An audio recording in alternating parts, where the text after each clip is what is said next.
Hi, my name is Sitashma and I'm a sixth-term junior. I study anthropology, sociology, and French, among other things, and I use these disciplines to better understand the discourses around forced migration and displacement, and also the actors that are producing these discourses. I came into Bennington knowing that I wanted to do something within the social sciences, and this was primarily because in high school I'd taken 2 years of anthropology and I'd really fallen in love with it. And so I knew that in college I wanted to do something, explore the area further, but also I always been more inclined towards the social sciences, so I was just excited to see what other areas I could be interested in. In my first term freshman year, I begged my way into an advanced level course in medical anthropology because it just sounded so cool and I didn't know when that class was going to be offered again.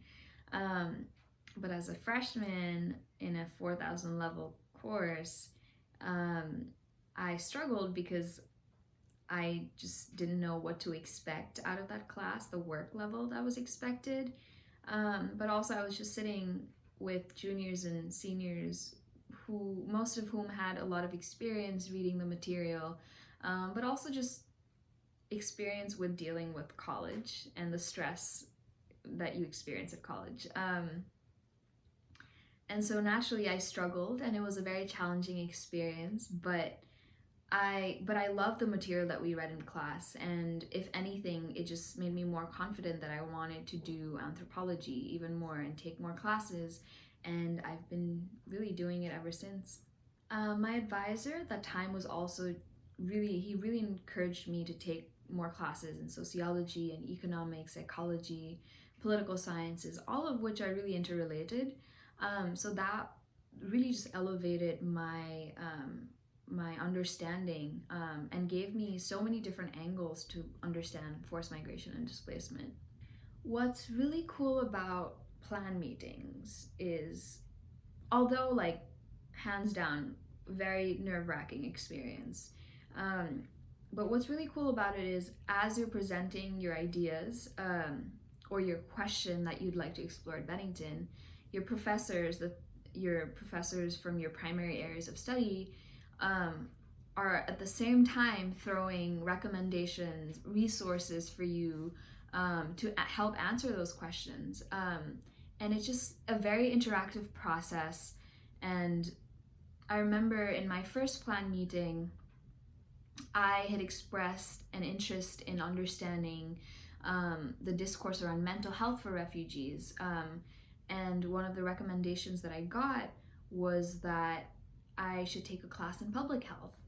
But because Bennington does not have a public health program, I didn't know how to go about that.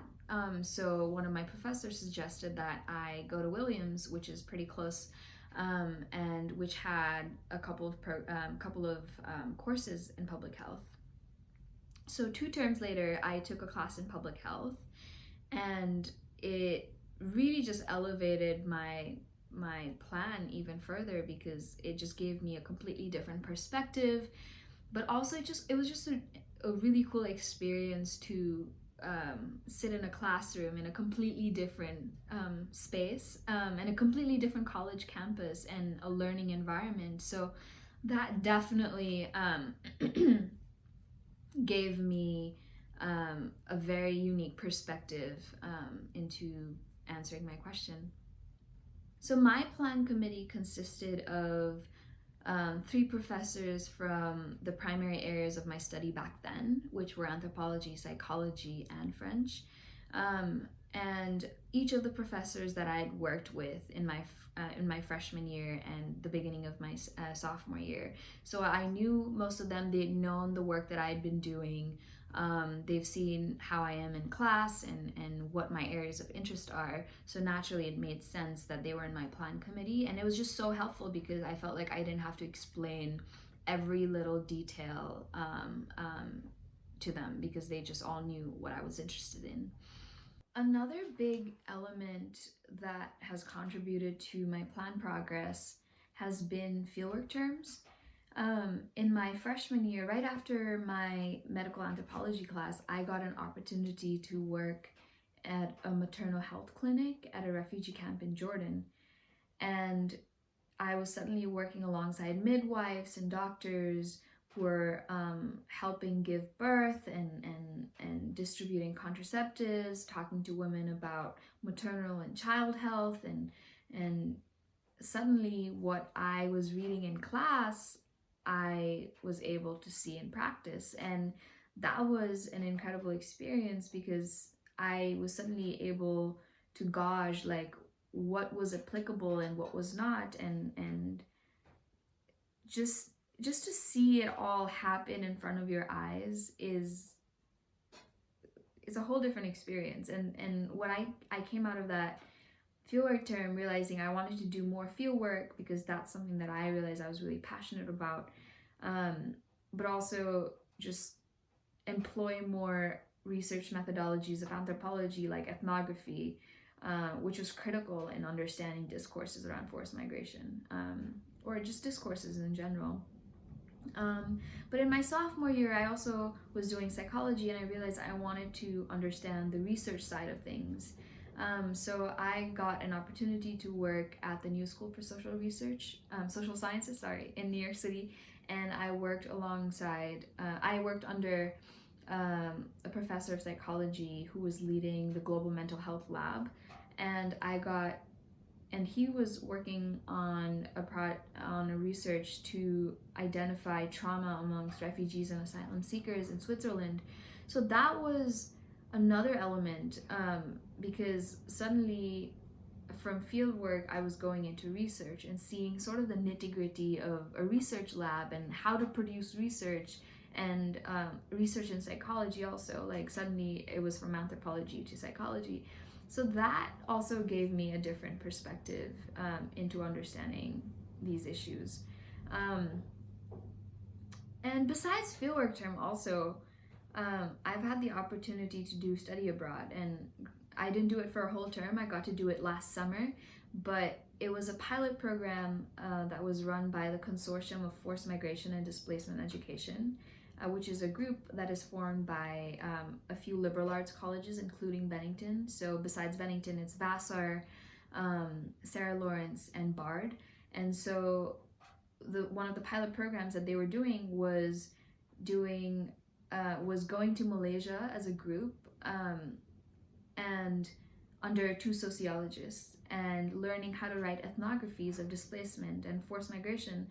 So that fitted perfectly to what I was doing already at Bennington.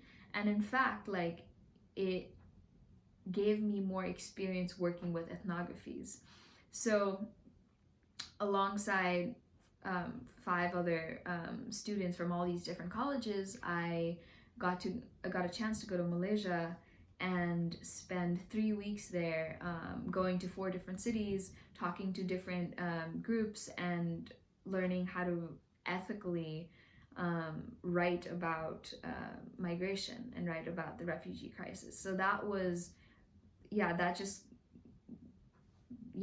elevated my education even further. And then right after that experience, I came on campus and I got another anthropology research project that I could be involved in, where I was researching about landmines.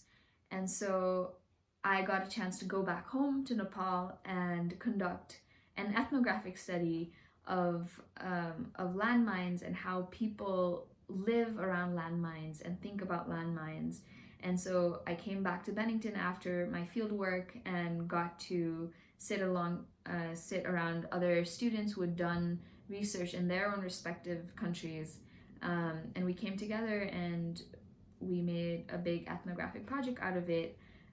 So really, I've had so many experiences here at Bennington and outside of Bennington, which has helped me understand certain methodologies, such as discourse analysis, such as ethnography, such as audit studies, that I can employ to understand all these issues better. So I'm just so excited and also nervous for my next phase, which is going to be my senior work, that I have to start planning now. But I feel like I have a pretty good grasp of what I want to do next, and yeah, my plan progress has been a really, really exciting experience.